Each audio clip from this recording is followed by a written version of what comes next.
Good evening, everybody. Welcome to the 5th edition of Global Ed Connect, brought to you by High School Moms and Guide.ai. It is indeed a pleasure and honor to have all of you here. I have with me Mr. Mahesh Balakrishnan. He is Senior Manager, Business Development and Recognition South Asia for International Baccalaureate Organization. I also have Dr. Sonali Geer, Chief Academic Officer, the Indian Public Schools. I have with me Ms. Seema Sahajpal, Principal of Dharav High School, Jaipur. I had the privilege and honor of visiting her school recently and talking to her students too. And I have with me a very, very dear friend, Aritra Ghoshal, founder and director of One Step Global, one organization which is really helping international institutions establish their presence in India and communicate to schools and students. So thank you so much, everybody, for joining in. Let me just take a couple of minutes and give you a little bit of insight into high school moms before we jump onto the panel. Who would have thought that in 3 years, we will become possibly world's largest parent and student community? My team told me yesterday that you keep on talking 15 million parents and students, but we have over 23 million parents and students in our network. And it's an honor again. Now I see Miss Poonam, Principal of State Anandram Jaipuria School, Lucknow, also joining in. So we have our panel full now, all of us here. So I was just telling about our journey. In 3 years, we became world's largest parent and student community, 23 million parents and students. And our second community, which is International Alliance of Counselors and Educators, today reaches out to over 1,200 high schools, 5,000 educators, 11,000 high school teachers. And that's the impact of high school moms. And today, with this eminent panel, we are discussing a very, very important topic, exploring collaboration between schools, organizations, and universities for skill building. The panel is aimed to discuss how schools, educational organizations, universities, and service providers to universities, like One Step Global, can collaborate effectively in helping develop skill building programs with special focus on fostering global competencies among students. Now, with that, let me ask each one of you, starting with Mahesh. Mahesh, 30 seconds, your take on what global competencies are. You travel around the world, you possibly see it day in and day out. What truly global competencies are according to you? And I'll keep on calling one by one each panelist. I'll quickly thank you, Abhishek, for having me here, and hello to my fellow panelists and the audience. In simple terms, I would say today the most important skill required is problem solving. I'll stop at that for now. Problem solving. Mahesh, may I request you to bring your microphone a little near because we hear a little buzz. But ladies and gentlemen, what Mahesh said was problem solving. Everybody, if you can just mute your mic after you are done, because I can hear the echo. Awesome. Let's go to Dr. Sonali Geer. Dr. Sonali Geer, you are Chief Academic Officer. Your one decision can impact the academic journey of thousands of students in the ecosystem, ma'am. What, according to you, global competency is? It is not only something singular, but it is like, the set of knowledge, skills, attitudes, and the values which we put together and make global competencies. So for me, it will be something like critical thinking, problem solving, leading to ethical decision making. Ethical decision making. Yes. So I think that is there. And if we do critical thinking, problem solving, and ethical decision making, obviously it will lead to maybe like being flexible, being sustainable, and also trying to have a global citizenship. I gave a long answer, sorry, but the question was not a short one to be answered. I expected it from an academic officer, ma'am. And so I'm loving this. I was always scared of one principal. I have 3 of them in the room right now.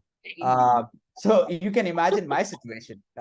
Coming to Aritra, I'm sorry, I'm going by the screen on my screen. So coming to Aritra. Aritra, my question to you is a little tailored. You have the opportunity to interact with several senior leaders at the president level or the administration level at various universities around the world. and there are certain global competencies that are very dear to you because that's required for you to interact with them. So your perspective, 30 seconds. I think, I'll just start that I've been an international student myself. And the main global competency that is required is to be yourself and imagine. Because if you don't imagine, and that's where, sometimes Indian education system is lacking, and I'm not being negative here, that we are curbing imagination. And the West, they let you be, they let you imagine. So if you don't imagine, you will be at a stretch where you are, if I can say in Hindi a little word that, and I'm just taking the liberty of saying in Hindi that if you don't touch the sky, you will remain at the somewhere around the chat pe reh jaoge, So I think imagine hard, and then only you can aspire and be there as a global citizen. As a moderator, I do not have the liberty to agree or disagree with anybody, Aritra, but I can tell you that one thing is for sure, the perspective that you're bringing is what we want to debate. And as a panel of eminent speakers here, founders, principals, academic officers, international organizations, I intend to have a very candid conversation. I intend to really call elephant an elephant in the room. So if you're doing that, I will be very supportive of calling the elephant an elephant in the room. Ms. Sahajpal, 30 seconds, your perspective. Yeah, so I agree with Dr. Geet that the most important competency that is required of these days is definitely critical thinking, but I do not undermine collaboration. Collaboration is really, really essential because we have to collaborate with the right people to ensure that we get the platform that is essential for our children to excel. And since we're talking about collaboration today, I thought, let me just talk about this. No, I realize that, in my own personal space, that if the children do not understand the requirement of collaboration in the world today, they will not be able to connect with the people that they should in order to, do well. So this is super important, especially collaborating over an internet platform, right? Mahesh and Aritra would agree on the other side, but who knows better than the principals? Overnight, you had to shift the entire pedagogy, and collaborating on that platform was crazy. Mahesh wants to come in before we go to Ms. Poonam. Mahesh, over to you.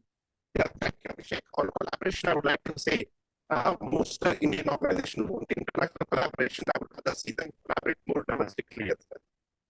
Right, Mahesh, I could understand you, but your voice is really breaking because of the microphone. If you can just check, I'll come back to you. I'm giving you 1 minute to quickly check it. Yeah. Right, thanks. Ms. Poonam, your perspective, ma'am. Yeah, hello everyone. To me, I think communication, because no matter what you do, you're collaborating with a global workforce, you're working on projects, but if you're unable to articulate and express yourself and get your point through, so I think that is one of the most important competencies that need the skill that is required is communication, and not to miss creativity. I think if one has a creative mindset and an approach, it's just going to take you a couple of notches higher than others. Wonderful. I really want this thing to go out to all the educators in the room. There are almost 70 plus in the room right now. These are heads of the schools, guidance counselors, and teachers who will impact lives starting Monday onwards. And it's very important for you all to take these terminologies and research more about it, because on a ground level, trust me, even today, me and Aritra were having a phone call in the afternoon. It's all becoming about collaboration, even in the business world. If me and Aritra are, let's say, founders of ecosystem, and let's call it, for the lack of better word, entrepreneurs in nature, even us, we are looking at collaborating, so we can understand at the education level how much important it is. Coming to Dr. Geet there, Dr. Geet, what models of collaboration between schools, organizations, and universities would you found effective for skill building, particularly in developing global competencies? The question is, there has to be a common ground for them to come together, right? So what models would you suggest, ma'am? And so, see, I would only talk from my own experience because, we are a group of schools across the globe. We are almost like in 11 countries. So we definitely have some international exchange programs. So that works for me. And apart from that, virtual collaboration platforms. So we have universities collaborating with us. We have a project which are collaboratively done by the students of a different age group, age category. And exchange programs, it can be a virtual exchange, as well as it can be a physical exchange also. But today what I can say is that meeting with each other and then talking about whatever their projects are, exchanging ideas, whatever the competencies which we were talking about, these two models definitely are being right now used by my schools, and they are really, really helpful in that. So I would definitely pick up on international exchange programs of any kind, for that Right. matter, whether it is a sporting event or anything, or else virtual collaboration platforms as well. International exchange programs. That's something we will also ask Aritra with his experience from various universities. Do they engage in? But before that, let me go to Ms. Sehajpal. Ms. Sehajpal, your perspective, how this collaboration can be made. I understand when I visited your school, as a very progressive educator, you lapped onto the opportunity of guide.ai being implemented in your school, right? So is it very people-centric also? That's one another thought that I want to put it onto the table, and anyone who has ideas on it possibly can raise hand on the Zoom. But Ms. Sehajpal, over to you. Yeah, it is, Abhishek, because, if you really want to do it, and if you want to bring that to your students, you would reach out to people. And I feel that, when you're sitting in a school and we're thinking that we are doing whatever best we can, but if we collaborate with the right people who've done the right research in order for us to be able to leverage on that experience, then yes, we are doing justice. So when I met you, and I did mention that I know too much about how do I go ahead with this, and I'm speaking candidly here, that I really did not know too much about it. But when we met, and you gave me that insight of how your organization works, I thought that everyone, in fact everyone, should know about these things. And it is the person who's sitting in that office who decides that, yes, I'm bringing the world to my school. And virtual platforms, of course, have become very helpful. So there was a time when we would think that, oh, can I send my children out, or can I send my teachers out for trainings and all? But now with the virtual platform, it's become so convenient. You can sit in your school or at home in the evening and collaborate with people. Wonderful. Let me go back to Dr. Geet. She wants to say something before I go to Ms. Poonam. Dr. Geet, you wanted to add something there. Yes, I wanted to add that, basically internships is another way. So Abhishek, you should also have certain internship for our children, okay, where they can also learn so much from you. And this is like open to everybody. That's what I wanted to add. That internship is another way where... I'm very proud to say that this year we have launched our 5th internship. Very recently, we launched a research internship in business and entrepreneurship, which is backed by 5 universities, including Flame University in India, and the very prominent universities. Over 5,000 students applied. I will definitely ensure that this information must reach out to your students as well. But coming to Ms. Poonam, Ms. Poonam, how can these collaborative efforts be structured, right, and become inclusive with a very comprehensive approach to global competency development? It should not be just once. It cannot be one subject. Like when we were growing up, there was a subject called, which used to teach about ethics, right? Moral science, right? But it was just one subject. And the moment I used to come back home, entire moral word used to go out of it. I was only studying science, honestly speaking. So how do you really ensure that it becomes a comprehensive approach, ma'am? So I'll just take you through a little bit about our school and what we've done. We are a fairly new school, just 7 years old, and this is our 8th year. But from year one, we were clear about one thing for sure, that technology was the way forward. This was at least 3 years before COVID hit us, and that is why we felt the transition was very smooth. So one of the first things we did was get certifications from the technology giants. You have Microsoft and you have Adobe and all of those. And we began with these virtual exchange programs from our year one with, globally, virtual field trips, virtual exchanges, and the entire school community was exposed to that. So starting in 2016, if I speak about this year, I'll just tell you, we've had MUN with Mexico. So this was on sustainability and related to one of the sustainable development goals. We've had various Skype sessions with schools. It's not just overseas, but we have with Indian students as well. And I think it gives a fantastic insight. And then you're preparing these children for the global world because they understand a particular issue or a problem from the global perspective. What we experience here in India or what somebody might be experiencing in Pakistan versus the UAE. So we've had collaborations with all these countries' children and on topics like climate action and so on. So that's another way of doing it. And then I come to the skills when we talk about the skill part of it. But what I've found that apart from, because physical exchanges are not very viable because they do work out to be financially pretty expensive. So the virtual is the best way forward in terms of exchange programs and Skype sessions. Virtual is the best way forward in terms of exchange program and Skype sessions. And that's a wonderful take. It's an honor and privilege to have all of you discussing this very important topic with me. Great to see almost 100+ people in the Zoom room here on a virtual panel on a Saturday evening. This is amazing. Let me go to Aritra here. Aritra, people are talking about technology now. Give me the corporate side of the view, because at the end of the day, all of us here in education are trying to prepare our youth for that coveted job, coveted career. Give me the corporate side of you. How do you assess what role technology plays? And you can share your personal examples in facilitating these collaborations, because sitting in India, you're trying to collaborate with the best of the universities globally and bringing them here, right? So how do you facilitate these collaborations, using technology? I think the first part will be master classes. So a lot of universities in the West are looking to have these master classes where they can bring in their professors and educators and teach, children in the school.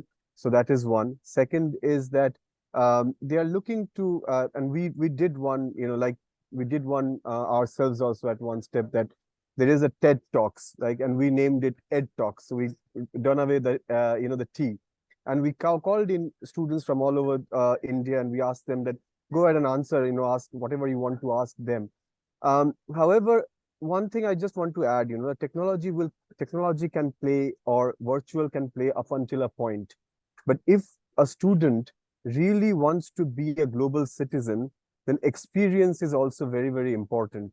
So while you don't need to go ahead and do a 1-year program or 2-year program, but you can choose certain certification programs, summer schools, 2-week program. A lot of universities in the West are looking to have Indian students in their campuses, because the experience of going there and studying or experiencing the culture is a notch above than just sitting in your room and understanding what they are. So it should be a mixture of virtual and a little bit of physical. This is my take on this, that the collaboration should happen both ways. No, absolutely right. I mean, technology can play to a certain extent, but after that, it's all about experience. That brings me to Mahesh. Mahesh, this is important. When I look at the IBDP versus IBCP debate, and right now, let me put myself, as a layman here, right? I'm not gonna showcase that I'm a career counselor and I understand all that. So, very layman question. If I break it down, I would say IBCP is more experiential. Is that true? And if it is, looking forward, what do you see some of the emerging trends, areas of focus from these collaborations between organizations, institutions, schools, universities, you name it, to make this effective? Let me put it that way. Good, wonderful. IBCP is not just experiential. It is about skills of the future, jobs of the future. Okay, you talked about experiential. He talked about master class. She talked about internship. All of these are very integral elements of the IBCP. And it was born out of, especially in an Indian context, it was born out of a collaboration between higher education provider in the field of career education, one of India's largest career education provider, especially with the University of Mumbai. We worked with them to curate and create these programs for students in India. And today we have higher education pathways, both in India and overseas. as well as we are looking at a good movement to industry. Now, one of the things which came up and which I am very happy, you people spoke about internships, but there's a challenge, okay, not in this group, but in the world outside. When we talk about internships for school students, they start speaking about labor loss, which is not the case because our students are already doing a major part of gig economy. You see child artists in movies, in ads, and so many other, aspects of life. But when it comes to student internship, people take 3 steps backward. That is something I hope will change. And yes, IBDP and IBCP are good programs, and IBCP is one of our fastest growing programs, especially in the Indian context. Wonderful. Before I go to Ms. Sahajpal, I want this perspective even also coming from, Dr. Geed. Dr. Geed, we were, when you got dropped out, Yes. we were talking about the role technology plays in these collaborations, right? To build global competencies or learning experiences. I want a quick perspective from you. And if Ms. Poonam also want to jump in, a quick perspective on this. Yeah, I'm audible, right? Yes, you Yeah. are. Okay, so technology, how it plays a role, major role. I think my all DP children who are doing DP would be the role example or role model for all of that. So they are using all the virtual collaboration platforms, global learning networks, whether it is like some kind of a LinkedIn or to ask question, to share knowledge, to ask even the difficulties what is happening. So I think that for the future ready market, if you want to have these technology plays a vital role in facilitating global collaboration and enhancing learning experiences of the children by ensuring that they have a common platform without spending anything, to be truthful, and which every person can utilize even in the villages or remotest of the places possible. So I think it is to be enhanced further. Access is what Yes, we are right. talking about. Ms. Poonam, do you have anything to add on this point, ma'am? Yeah, so I think technology, of course, plays a fantastic role. I mean, you have the world at your fingertips, and that's what our children and our teachers have been able to tap into for anything, for skill development, for courses, for internships. With our second batch of grade 12, we've had children who've already done over 600 internships. So I don't know, somebody was talking about labor laws. We didn't feel any such thing because these have all happened online through technology. And we've displayed all these certifications of internships all across our school so that people can have a look in the various fields that children have interned in. And another thing that we've used technology to great advantages, we've got 100% students of the school to make digital portfolios of where they document all their achievements, their certifications, their interests, their talents, and they post these on LinkedIn. There are a couple of them who've got internships through their LinkedIn digital portfolios that they've uploaded. So I think technology has been phenomenal. Wonderful. I mean, and I must compliment you, ma'am. If the students are doing internships in your school, kudos to you. This is amazing. Coming to Ms. Sahajpal, as a leader of an institution, if you are, creating such programs which are which will develop global competencies, and you are engaging with organizations like High School Moms or whatever, how would you assess the impact of these collaborative programs? Because assessment, if you cannot measure it, you cannot manage it, right? You have to measure everything. So how would you measure it? A very simple way of measuring is whether the children are able to reach to the places where they wish to, right? Because everybody now these days, there is so much that is happening. There are jobs which we'd never thought of maybe 5 years, 7 years back, which are there, and the children are aspiring to reach there, right? So if the children in the school are guided by the right organizations and they reach where they want to, that is a very clear assessment of of whether this process is effective or not. And of course, another way of looking at it is that the children get an understanding of the process, of the steps of reaching where they want to. So the right guidance at the right time, like, portfolio building or writing the right exams and clearing those exams and having them there, so like a SAT, for example, they do it on time and they're ready to apply when they're supposed to. So all these things are steps which help us understand that, yes, the children are on the right path. We'll take a comment from Dr. Geet before I go to Aritra and Mahesh for a very specific question to them. Dr. Geet. I just wanted to say that, I think the example for it is your own initiative, High School Moms. Okay, see that how it has reached 3 years back, you mentioned, and where it is today. So it is connecting and touching so many lives. So similarly, it is important, and what market is, better. I think, this can be one set example of that also. Grateful for that comment, ma'am. Thank you so much for acknowledging that. Coming to Mahesh and Aritra in the same order, can you share one example, Mahesh, of a program or an initiative born out of this collaboration, maybe where IBCP or IBO went out of the way and created something, such initiative, which has significantly impacted a skill development? And Aritra, before I take Mahesh there, if you can share some example of the universities you work with, if you have a live example where recently or in the recent past, they have possibly created an opportunity, like you said, masterclass, which really impacted. Coming to both of you, Mahesh, first with you. Yeah, thank you. So like I said, we collaborated with World Academy of Career Programs in India and created a set of programs. This includes AI, data science, sports management, film studies, and lots of programs. About 40 such career programs are now available for students in grade 11 and 12. I'm talking about India. Then we have collaboration with Embry-Riddle, with SUMAS, with SCAD, you name it. We have a tons of collaboration with leading international organizations.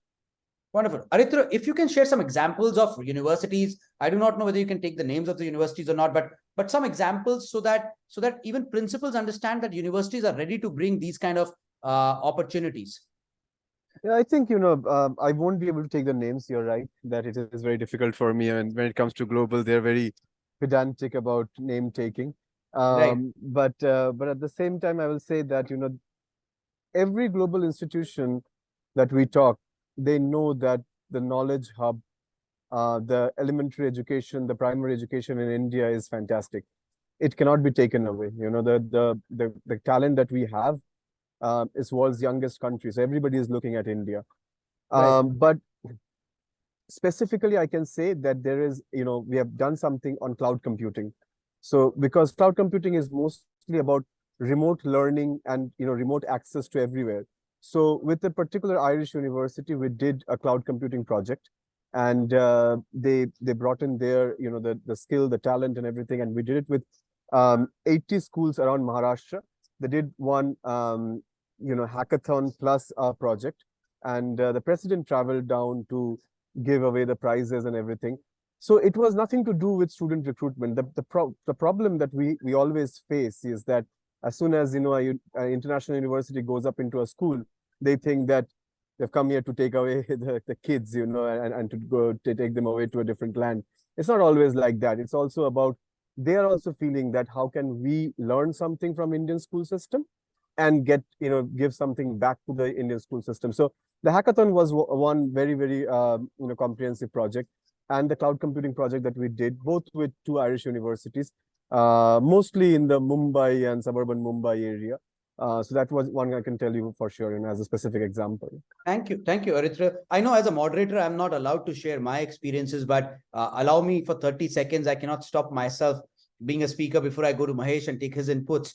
I have had instances in the past. Very recently, we organized a live internship, virtually, of course, but live internship in the office of President Megan Blight of Wesleyan College. And 8 young girls from India were selected, and every week they were given a task. And the task was also amazing. They were given a task of designing a dream university, of how would your university of the future would look like. And President Blight used to, every time they used to come up with an idea, President Blight used to come and say, what will be the operational challenges? Now, they had to solve those operational challenges to continue further. Other than that, we recently did a certificate workshop in forensic psychology. And guess what? No marketing required, and 1,200 students joined in. So there are opportunities available, and I completely agree with Aritra that not every university is only coming and taking away our affluent students. There are lots of them who are even trying to create an impact. But sorry to barge in, Mahesh, before you, over to you, your comments. Yeah, thank you. Just to add, in fact, we have a ongoing collaboration with ITM Skills University. Okay, what they're doing is they're providing internships. They're creating a set of deep, meaningful internships for our IBCP students, though it's also available for our IBDP students. But this was whole setup with the IBCP students, where internship from 15 days to 6 months is an integral part of the 11th and 12th study. Okay, apart from offering these students pathways to universities in Australia, in the UK, in Canada, and many other places. Right. So I mean, so there are multiple examples available. I just want to understand from the perspective, and let's possibly keep the discussion aside with all of you. I'm so thoroughly enjoying it. So I'm going to make it a coffee table discussion now, right? Each one of us is now allowed to come in and be candid, absolutely truthful, call elephant an elephant. We have to make this possible. A truly inclusive, collaborative environment, and it is the need of the hour. Let's accept it. Today, when 10 years back, when I used to travel abroad, we were not looked with that kind of a respect. Today, when we travel abroad, we definitely command respect, right? Our passport has gone up in value several times, but with that comes a lot of responsibility to keep on growing. We are talking about a $4 trillion economy today. Very soon, a $5 trillion, in maybe 10 years, a $15 trillion economy, or 12 years, $15 trillion economy. You and me are not taking it. We are not taking it. I mean, if we are alive to see it, we'll be lucky, but we are definitely not going to be responsible from this jump of $5 trillion to $15 trillion. It's the kid that is there in the classroom who's going to take it, and we owe it to that kid.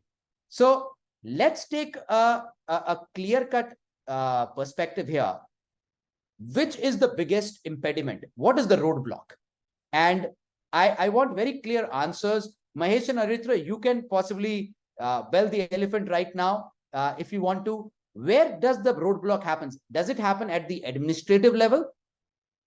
Does it happen? And it can also be, I've seen it happening at the parent level, and I'm not going to shy away. Schools do a hell lot to invite parents to workshops and seminars. And they are busy working 7 days a week for that one little child, but they don't have time for that little child only, which is called a desert time. So who is responsible, Mahesh? An open question. Yes, I think it's the parents, definitely. They are still looking at it from things of the past. They're not looking futuristic. What is working now is what they're looking at when they look at a possible future for their kids. Okay. Anybody else? I think, I won't pinpoint on anybody that it's a parent or an educator or a, institution. I think we all need to change the mentality. I think we are dealing with a generation which is a little smarter than ours. We may call them Gen Zs or whatever, Alpha or whatever we want to call, but they're a little smarter than ours. And so they need, because they're more exposed, information is at a fingertip. So I think we, as everybody, we are a parent to someone, right? We are here as an educator or an entrepreneur, but we are also a parent back home. So I think if I put it on a parent or an educator, that will be not nice. Because we as a generation, we need to change and think like how they are thinking.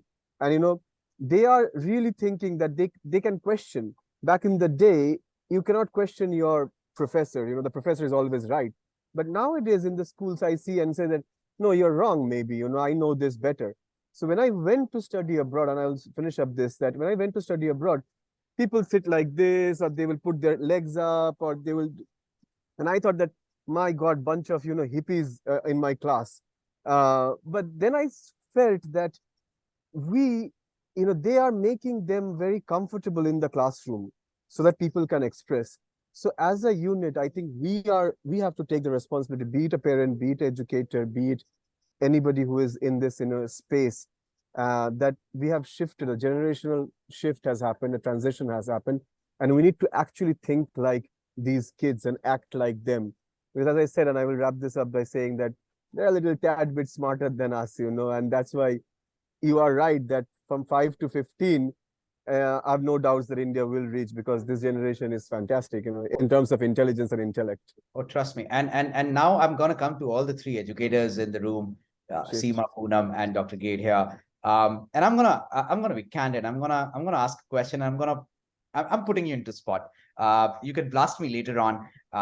But the fact here is that back in our days, and I'll give you my example, and then I want 1 minute answer from all of you, and then we'll take the closing comments. When I used to go to parent teacher meeting with my mom when I was in school, पूरे रास्ते वो मेरे को चूटी काटते हुए जाती थी. I'm no kidding. I mean, she was constantly pitching me in that cycle rickshaw that dare your teacher says something. Right?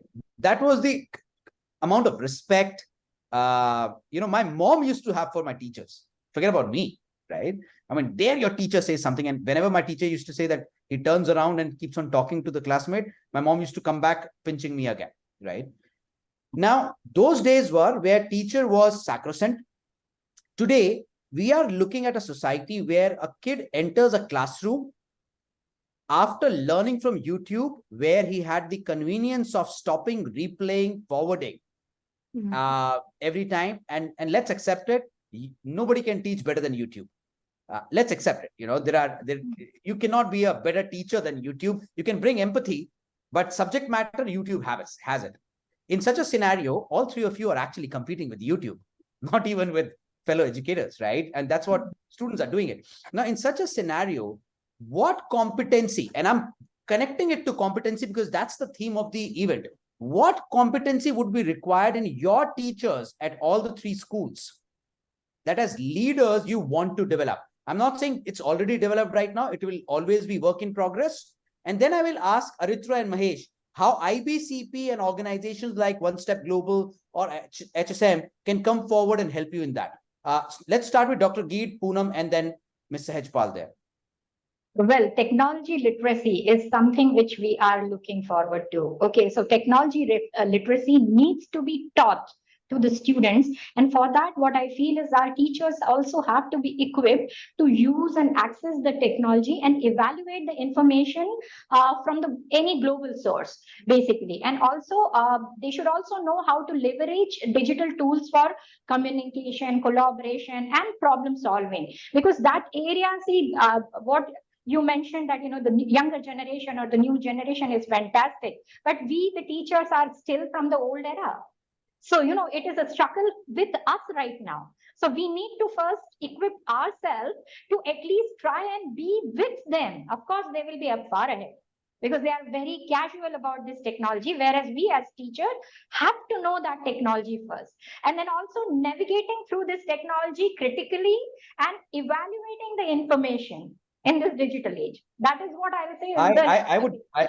I would completely agree there. And let me add before I go to Poonam ma'am there, it's like this. And I'm not talking about IBCP and IBDP, Mahesh. So don't worry about that. I'm not mentioning because my son goes to an international curriculum. Definitely not that. But I usually see in some of the curriculums right now, it's a 19th century curriculum taught by 20th century teachers like us and to the kids who are born in 21st century, right? Exactly. So it's crazy disconnect here. Ms. Poonam, over to you. Yeah. Can I step in once for a quick minute before she comes in? Yeah. We're all talking about accepting technology. That's good. But for the physical schools, are they open to accepting complete online school? I don't think they would be. I would not be as a parent, because for me, school is not anymore a place of learning. Honestly speaking, my son learns much more back home. For me, school is about learning life skills. So How do you talk to people? I completely, and that's agree what with Abhishek, playing a devil's advocate again on this. The issue is the business of schooling will get affected as we see it currently. So I mean, that's also true. That's also true. But coming back there, in the beauty of a panel discussion is that each one of us needs to have our own opinion voiced, right? What fun of having a discussion where everybody is just trying to agree with one another. So I completely respect that for each one of you with your opinion. Maybe I agree or I don't agree. That's a different thing. But the fact remains is school is no more a place of learning. It is a place for building curiosity so that the child can learn on its own. It is a place for building communication and interpersonal skills, because you've got to talk when you've got to talk. Right. So Abhishek, you are And- answering on our behalf. Oh, okay. Yes, So Poonam, I'll let you talk. I'll let you talk, Poonam. So you couldn't have said it any better. That's exactly what I tell all my teachers in every meeting that I have with them, that you are not required. They can just sit and learn the subjects you're teaching at home. So why are you here in school? What is your purpose of being there? How do you, as a teacher of English literature or Hindi literature or math or whatever, how do you take that lesson beyond what a computer teacher would or an online video would do? So you're very right. I think the most important thing is how you link what you're teaching to the real world and to real life, and how are you building those attitudes and mindsets and beliefs of the children through your lessons so that they become better people. I think today, if everything was all hunky-dory, we all say we're doing value education. Everything that is happening in the world, the wrong kind of stuff that's happening and children are engaging in, it would have been a utopia if things had all been the way schools project to be doing. We have this vision statement and we do all of that, but it's not happening. And the other thing I feel is the connect. You will not establish a connect with an online tutor. But I think the biggest thing that children look at from a teacher is that connect. Because often that connect is no longer now available at home. Parents don't have the time to listen. And if teachers don't listen, children should feel they have somebody to go to. And I think that is the beauty of being in a school, apart from all the other things, your social interactions, learning to adapt with each other, learning all the life skills. And I think giving the children a voice. They will not have a voice in an online class. That's also important. I'm so sorry, everybody. We are completely short of time, 2 minutes, and the window will collapse. I want to give 15 seconds to each one of you. Just to talk to these 130 educators. These are head of the schools and counselors listening to you. 15 seconds each, closing remarks, starting with Seema right now, then moving on to Mahesh. Okay. So I would just like to say that continuing with what we were talking about, that the school, of course, is a place where the children come, they feel valued, they come to speak to each other, connect with each other, develop values, which are essential today. And of course, the online platform is there for giving everything, but the human touch is required today. And developing those global skills that we talk about, they can only happen when we are there together in a space where we learn to express and we learn to speak about what we believe in. Wonderful. Mahesh, over to you, and we'll close with Aritra there. The world is changing. Please expose your students to as many avenues as possible. They will succeed and enjoy life. Thank you so much, Mahesh. Aritra, your closing remarks. I think okay, Dr. Geet wants to come in. No, please, Okay, all right. you finish it. No. So I'll say that how we started this, how I started this. Let them imagine, let them be independent, teach them negotiation, culinary skills, life skills. These are the ones, cooking becomes very important eventually. So I think let them imagine and they will become who they are, So that's my last point towards this. Good. Dr. Gate, last but not the least, Dr. Gate, 15 seconds, ma'am. I'll not take more than that. I just want to say that remember that there is no teaching in the world. It's only and only learning. Okay, it's only and only learning. And you are providing opportunities for the students to learn. That's all you are doing. Thank you. Thank you so much, everybody. It was a wonderful conversation. Mr. Mahesh Balakrishnan, Mr. Aritra Ghoshal, Ms. Seema Sahajpal, Ms. Poonam, and Dr. Sonali Geet. Lovely having you all on my panel today. And it was a great discussion. Thank you so much for taking out time on a Saturday evening. And I look forward to see you, all of you. Thank you, Abhishek, for inviting us. Thank you. Thank you. Abhishek. Bye, everyone.